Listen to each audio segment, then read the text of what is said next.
Some polls have already suggested Kamala Harris has more support than Joe Biden against Donald Trump. But with the election little more than 3 months away, whoever wins the Democratic nomination must gain the trust of voters on key fundamental policy issues. In a recent survey, 20% of voters put the economy as a top priority. 14% chose immigration, 6% inflation and the cost of living, and 5% foreign policy. Familiar enough territory, you might say. But unlike in the UK, however, a significant proportion put abortion rights as their major concern. And in the crucial so-called swing states, such issues may have a potentially significant impact. Places where the vote is tightly balanced, like Wisconsin, Arizona, Michigan, Georgia, Nevada, and Pennsylvania, could, in fact, they hold the key to who wins the White House. The predominantly blue-collar state of Pennsylvania in particularly is seen as a decisive battleground by both parties, a place where Kamala Harris, if she wins the nomination, knows she must do well. Voters in Bucks County like to say the road to the White House runs through Doylestown. Given the state of that road today, it seems quite the metaphor for the presidential race itself. Pretty bumpy and a lot of racket. The Democrats won here by just a few points in 2020, but Pennsylvania regularly slips between red and blue. It's home to some of the 24 million floating voters who will decide this election.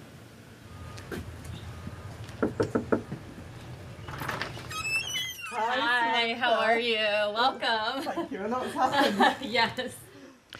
Now the president has opted out, I revisited one of those swing voters who I met just a few weeks ago. Samantha Selinsky is a teacher and mother of two, married to a police officer. I feel indifferent about her stepping up. I think that it was pretty clear that Joe Biden needed to step down, so I'm glad that that decision was made. Samantha, the last time we spoke, you were leaning towards Trump. And you were despairing that the choice was between two older men. Where are you now? I am still leaning towards Trump. His energy is stronger than ever. I'll have to see what she is bringing to the table.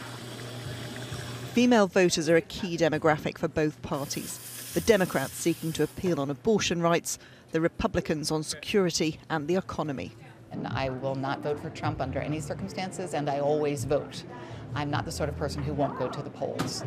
I'm excited and enthusiastic for some new leadership. As Vice President, Kamala Harris was given responsibility for border security. That's a huge election issue and not one she's necessarily proved herself on. I'm not sure that she has the capability to do it. She seems to be okay, but I think probably the things, obviously the one big issue for her is the border.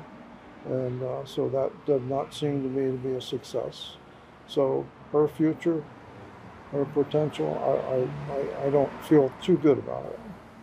To secure swing states, any candidate has to bridge divergent social groups, as election analyst Jessica Taylor explained to me. Black voters in and around Philadelphia, those are key. I think you have a lot of suburban women in the counties. The difficulty comes to whether she can appeal to sort of those more blue-collar rural voters. During the election campaign, Pennsylvania will be heavily targeted by both parties. The Democrats will face a hard fight to hold it. Emma Murphy, News at 10. OK, well, it was sunny when we started this programme, but as you can see, I'm joined by Mark Fife-Lee, former advisor to the Bush presidency, and Adam Hodge, former advisor to the Obama presidency, just as the weather turns in Washington. Look, let's focus on the fundamentals. I guess the key question, Adam, you first. What does this change? What doesn't this change? Look, the energy and enthusiasm of the last 24 hours is palpable. It is real. I mean, $81 million that the Biden campaign, the Harris campaign has raised in the last 24 hours speaks to the pent-up excitement from the Democratic Party that is just on full display, and we're really excited. Republicans a bit worried? I mean, you felt like Joe Biden, probably Donald Trump, had the beating of him. It's a whole new dynamic. So both former President Trump and current Vice President Harris, they're underwater when it comes to their favorables, and they're high unfavorables. They're both about as popular as Meghan Merkel at a Buckingham Palace Christmas party. Yes, not very popular, to be clear. I think that Vice President Harris has a bit more of a runway to kind of remake herself. She didn't run a great presidential race in 2020. She's kind of been given some tough assignments as vice president, but now she's got a bit of a path where she can see to define herself a bit more. Is she a much better candidate than Joe Biden, do you both think? Not only is she a better candidate for the general election, but she's a much better candidate than she was 4 years ago when she ran for president. Why herself. do you think? She's learned on the job. She's been around the world. She's met with world leaders, President Xi, President Zelensky. She's found her stride. She's found her rhythm on abortion and talking about reproductive rights. Those are real kind of core issues for her that she's really hit the ground running. And Mark, I mean, she has her weaknesses. We've talked about immigration. I should point out we have cover here. It's coming in. We've pointed out her weaknesses. She also has strengths, and Donald Trump has big weaknesses, convicted felon. We've talked about them. How do you balance those up? So I think that, so Vice President Harris, she has some movement, some mobility, and she's going to be more vigorous on the campaign trail, obviously, than President Biden will be. Now she can have a bit of a veep stakes. Who's she going to pick as her vice president? And so she can dominate the news cycle, probably for a couple of days before she has to pick that person. And she has kind of a coming out ceremony of sorts. She can go to some of these rallies as, I'm Kamala, I am your nominee, instead of I'm vice president and I'm here to fix the border, which I'm not doing right now. So a whole new world. Whole new world. I mean, as we've said, 105 days. How do you think it pans out? Does she hold up well? What should we be looking out for in terms of the unfolding dynamic? I think you should see real movement in her polling over the next few weeks. The biggest issue that Democrats have had, that Joe Biden has been Democrats who've been a little bit depressed, not really excited about their choice for the nominee. I think you'll see the strength of her candidacy spike up. I think you'll see Trump has not moved at all. It has been Democrats and Biden has been soft with below numbers.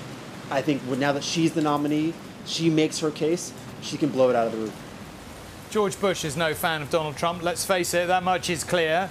Is he a strong candidate when all is said and done, do you think? So if you get more of the first part of Donald Trump's convention speech and less of the rambling, usual Donald Trump goes on for an hour and a half, that'll be the difference. I don't know if he has that gear. The same thing with Vice President Harris. Her campaign in 2020 was unsuccessful.